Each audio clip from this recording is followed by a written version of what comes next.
We offer a specialist advisory service. So, for example, the European Commission at the moment is, I'll talk about that in a minute actually. And like I said, we're a representative body. We represent the interest of our members, but I'm not going to talk to you so much about that. Okay, so our activities. Like I said, this is the recommendation on education in prison. We have had this published. It's not freely available, and it's quite difficult for people to download on the Council of Europe website.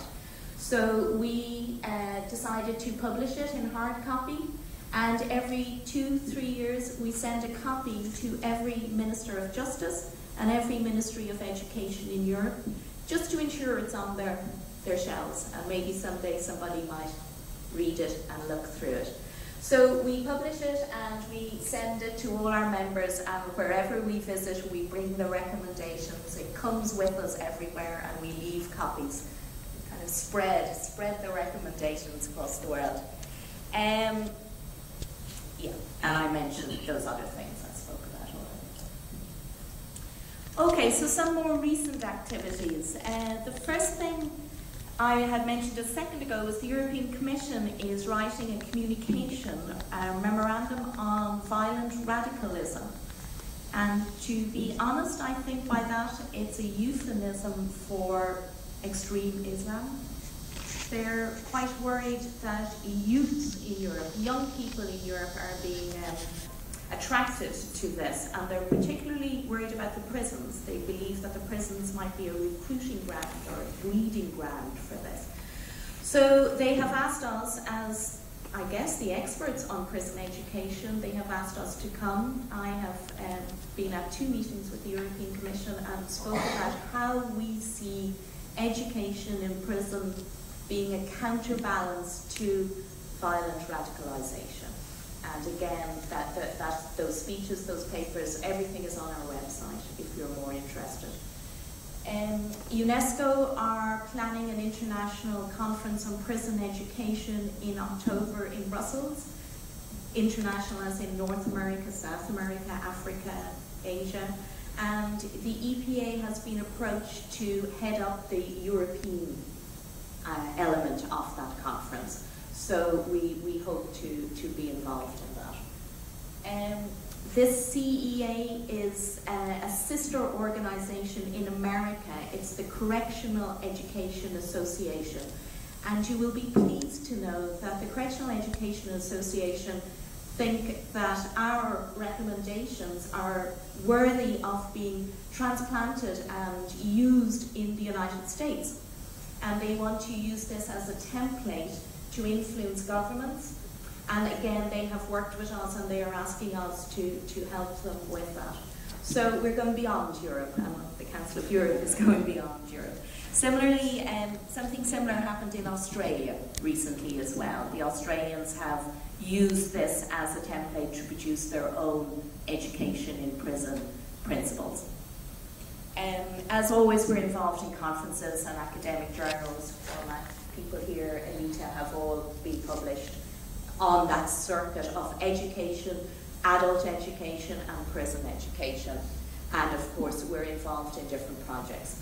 For us to be involved in these European projects is a chance to include our members, to get to really talk to, meet and deal with the teacher on the ground, the policy maker in the individual countries. So for us, that's why we find the projects very important.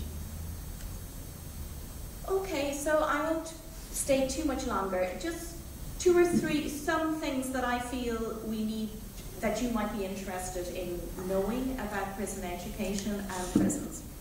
Like I said, this change in attitude to crime and criminality that has come from America and is sweeping Europe, I think has meant that they're limiting access to education in prison and narrowing provision. And by narrowing provision, I am particularly concerned.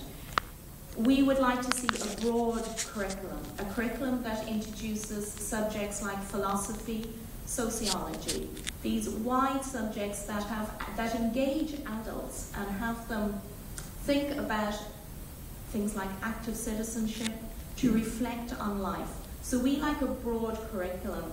Unfortunately, the prisons are trying to narrow the curriculum to skills, to reading, writing, computers, and maybe some language programs for their own country.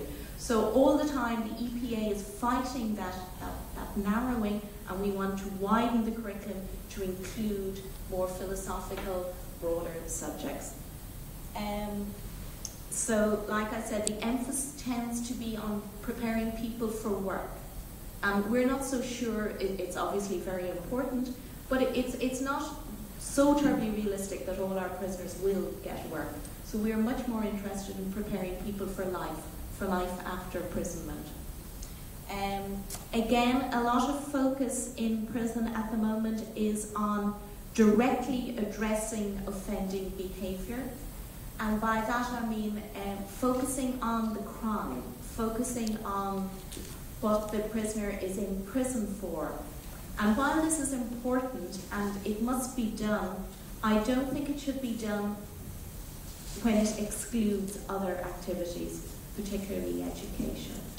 It also tends to place a lot of responsibility on the individual, on the prisoner, saying that the problem is you are wrong, your thinking is wrong. And it takes a lot of responsibility away from government or society. So we again feel that the prisoner is always a citizen, and that is where we start from. So that's important. I mentioned that. Okay, and just finally then, these are some of the issues that are important to our members across Europe. So these are some of the things that prison teachers, prison educators, policymakers are worried about and are thinking about at the moment. Of course, as in everything, inclusiveness. People will not be surprised that in most countries, ethnic minorities are overrepresented in prisons. So for teachers, we have some training as pedagogues, as teachers, but not necessarily training in how to deal with people whose first language is not Norwegian or French or English or whatever. So again, to include people, cultural minorities, religious minorities, it's important for us. ICT and internet access, of course, is a major difficulty for prison authorities, but for education it has become the norm. It's almost the medium through which a lot of education is taught.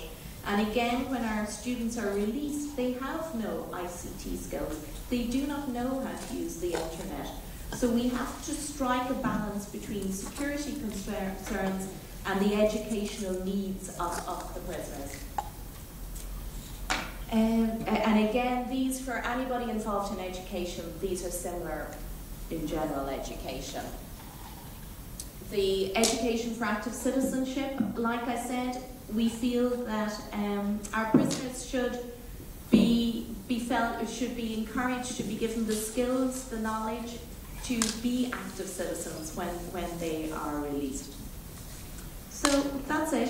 I'm going to stop there. I said more than I thought I would say, so I apologise for that. Maybe at the end, if you have questions, we can talk in the discussion at the end. Okay, thank you.